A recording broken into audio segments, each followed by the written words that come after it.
Obrigada, senhor presidente, senhores senadores, senhoras senadoras.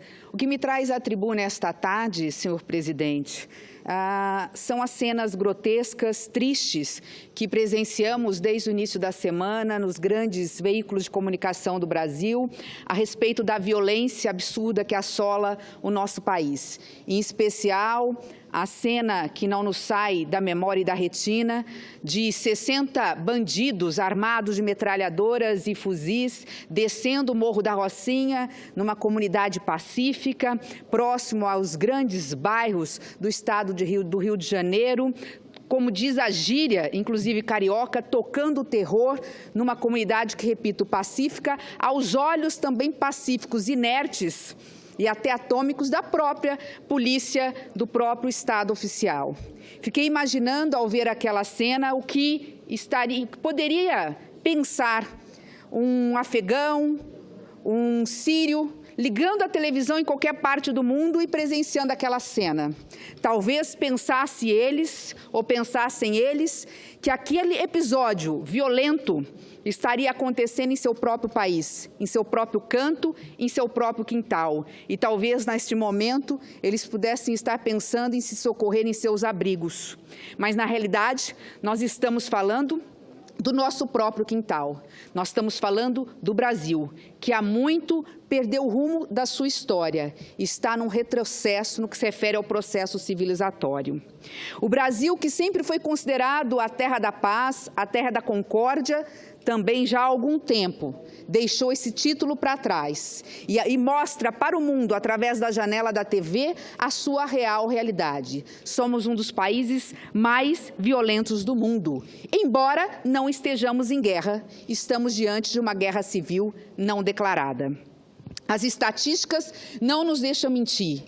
Nós temos mais número de mortos por homicídios, latrocínio, lesão corporal seguida de morte por intervenção policial do que os países em guerra, em mesmo período. Numa comparação com a Síria, em 4 anos, no Brasil, as estatísticas mostram que foram 280 mil casos, fruto da violência, como mencionei. Na Síria, 256 mil.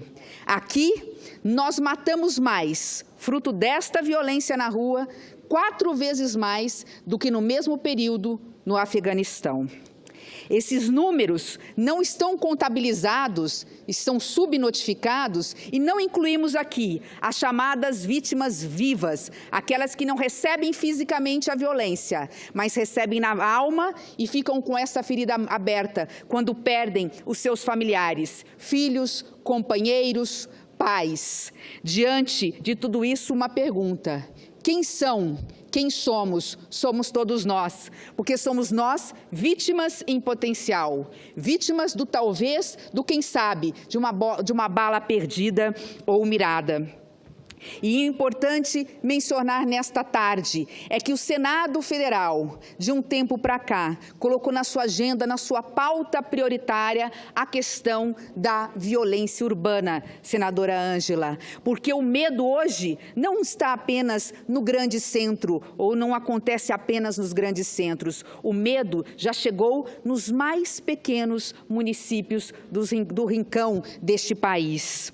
Hoje temos cenas de grandes crimes e dos mais violentos nos municípios de 10, 15 mil habitantes, caixas eletrônicas sendo explodidos, roubos com um requinte de violência, se fazendo refém e toda a sociedade vendo de perto aquilo que antes, porque é uma sociedade pacífica, o seu interior, antes só via através da televisão. Essa violência hoje é um problema nacional, mas é importante dizer que ela não escolhe lugar.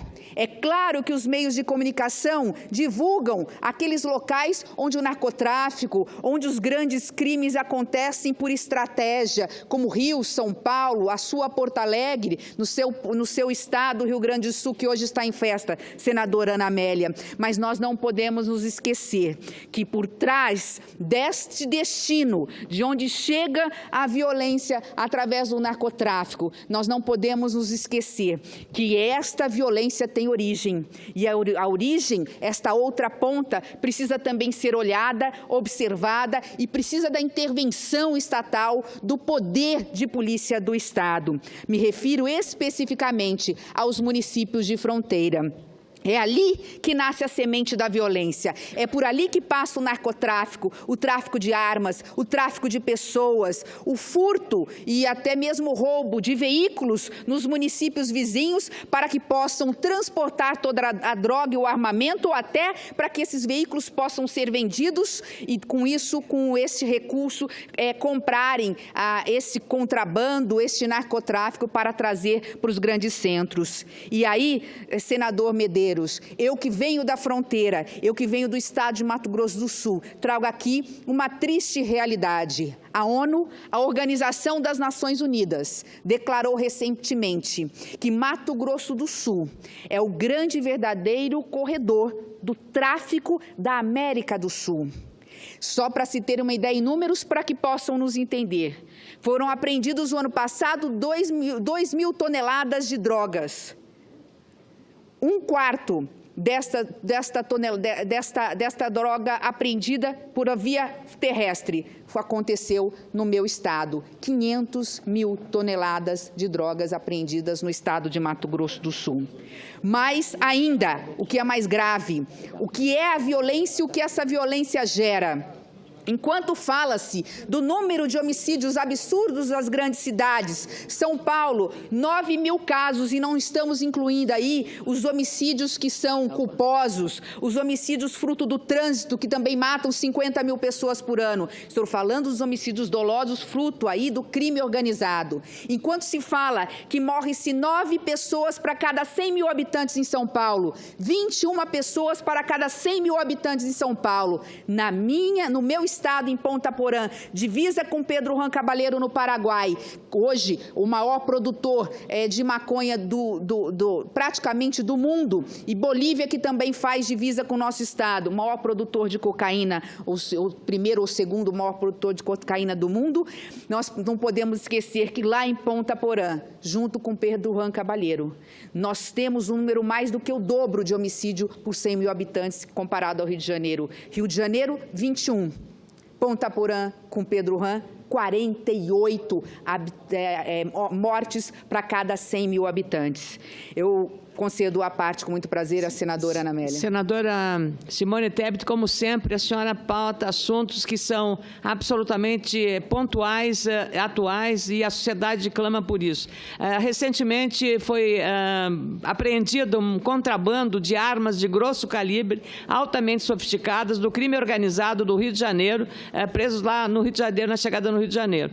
A fronteira é um queijo suíço, Foi a expressão usada por um delegado da Polícia Federal ligado à área de entorpecentes, quando nós discutimos lá atrás, aqui no Senado, a questão da prevenção e da internação de psicodependentes de drogas. E ele provava, esse delegado da Polícia Federal, ele provava que se houvesse um reforço no contingente humano e tecnológico também na fronteira, isso que a senhora falou sobre a apreensão de 2 mil toneladas de drogas, poderia triplicar ou quintuplicar o volume. O mesmo acontece em relação às Forças Armadas, que tem a responsabilidade. O CISFRON, que é o sistema de fronteira, hoje padece de um corte no orçamento que vai afetar também negativamente sobre os controles na fronteira, que são, como disse aquele delegado à época, um queijo suíço, cheio de buracos. Então, não há contrabando, crime organizado, droga e também agora um vínculo nas regiões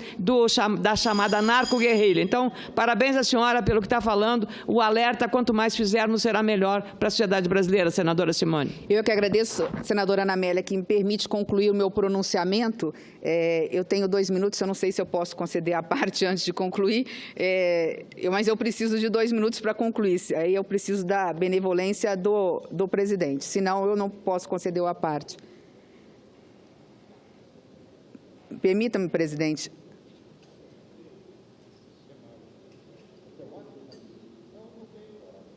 Não, a parte?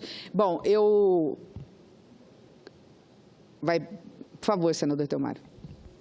Primeiro, quero agradecer, senadora Simone, por essa parte e também ao presidente, que compreende o tema que Vossa Excelência traz, que é muito preocupante.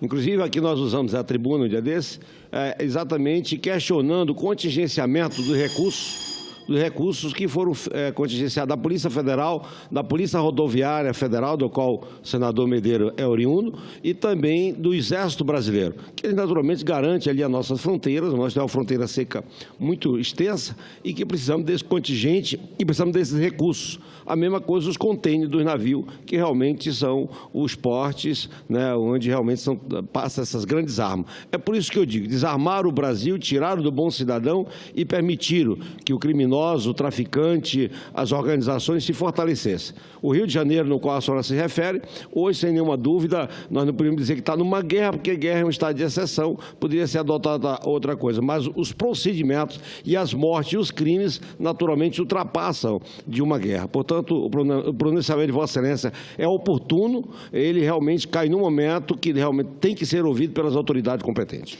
Agradeço, senador Theomar. E nos meus 2 últimos minutos, eu gostaria aqui de incorporar a parte de Vossa Excelência da senadora Ana Amélia, porque com isso eu posso concluir a minha fala. Não temos feito muito. E o pouco que estamos fazendo mal. Nada contra o Exército nas ruas do Rio de Janeiro, mas lá se gasta 1 milhão por dia para se colocar as Forças Armadas na rua. São 360 milhões para muitas vezes conseguir aí apreender algumas poucas armas e às vezes 3, 4 marginais nessa operação. Se nós não realmente fecharmos a nossa fronteira seca e investirmos efetivamente, o relatório do Tribunal de Contas da União recentemente comprovou a inércia e a omissão do poder público, especialmente da União, que reduziu em 40% o recurso no combate à violência na nossa fronteira. E com isso aqui, fazendo cor à senadora Ana Amélia, é importante dizer ao senador Theomário que, infelizmente, o primeiro corte no que se refere à violência, foi em relação ao CISFRON. Criado em 2011, o Sistema de Monitoramento de Fronteira no Brasil tinha um projeto de, em 10 anos, entregar para o país verdadeiro projeto de proteção da fronteira que hoje consta e temos 11 estados fronteiriços. Este programa ia coletar através de satélites, equipamentos de alta tecnologia, uma central de inteligência no Comando Militar do Oeste, toda uma rede de inteligência, utilizando-se o todo efetivo da Polícia Civil, Polícia Militar, do próprio Exército, da Marinha, da Aeronáutica, e eram 12 bilhões em 10 anos, 1,2 bilhões por ano. Sabe o que aconteceu? Todo ano esse recurso é contingenciado. Para este ano estava previsto pouco mais de 400 milhões. Agora, recentemente, houve um corte de mais de 160. Nós não teremos este ano 260 milhões. O CISFRON, que iria ser lançado, inaugurado, para fechar a barreira do crime na nossa fronteira em 2020, passa agora para 2040. Repito, 2040. Enquanto isso, quantas mortes, quantas vidas perdidas, maioria delas da nossa juventude, quantas mães chorando a perda dos seus filhos, quantos familiares amputados na convivência com seus entes queridos. Eu encerro agradecendo a benevolência de Vossa Excelência, presidente João Alberto, mas permita-me parabenizar Vossa Excelência e, com isso, parabenizar o nosso presidente Eunício, que conclamou o Senado Federal a semana passada, para que possamos, a partir desta semana, fazer uma frente propositiva para apresentarmos e aprovarmos os projetos mais importantes relacionados à segurança pública. E a semana passada, a CCJ, num esforço concentrado, aprovou em caráter terminativo, portanto, já está na Câmara dos Deputados 5 projetos relacionados à violência. Fora estes, outros estão vindo para o plenário, porque o Senado está em sintonia com a voz das ruas. E a voz das ruas diz que tão importante quanto saúde pública neste país hoje é o combate à criminalidade, o combate à violência, para se garantir o sagrado direito de ir e vir, o sagrado direito à tranquilidade, o sagrado direito à segurança, a liberdade e a vida. Muito obrigada, senhor presidente.